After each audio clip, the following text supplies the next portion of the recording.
पुण्यातल्या आंबेगाव बुद्रुकमध्ये 2 गटामध्ये राडा झाला। सोसायटीची भिंत पाडल्यानं वाद झालाय।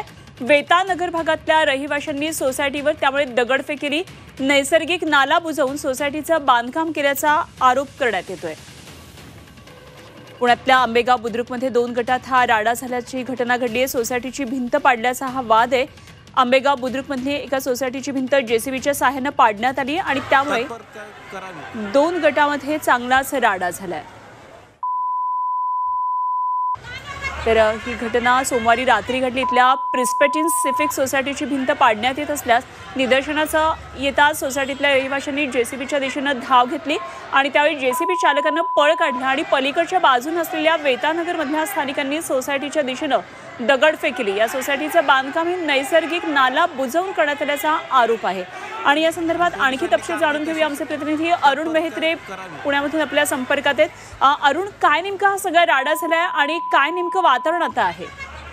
खरं तर बिल्डर आणि महापालिका प्रशासन यांनी घातलेल्या घोळाचा हा परिणाम आहे।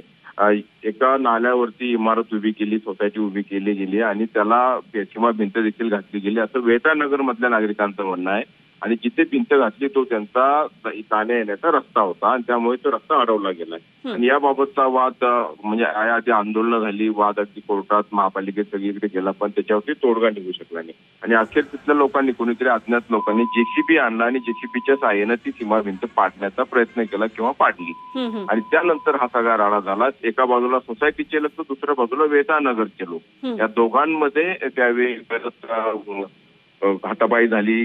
दगडफेकीचे देखील प्रकार घडल्याचा त्या ठिकाणी लोक सांगतायत आणि अखेर पोलिसांना तिथे पाचारण करावं लागलं आणि आता पोलीस पुढची कारवाई करतायत। मात्र विषय प्रामुख्याने म्हणजे यात खरं तर एकाच भागात राहणारे मात्र 2 वेगवेगळ्या बाजूला राहणारे सगळे रहिवासी आहेत, नागरिक आहेत आणि त्यांच्यामधला वाद हा विकोपाला गेलाय।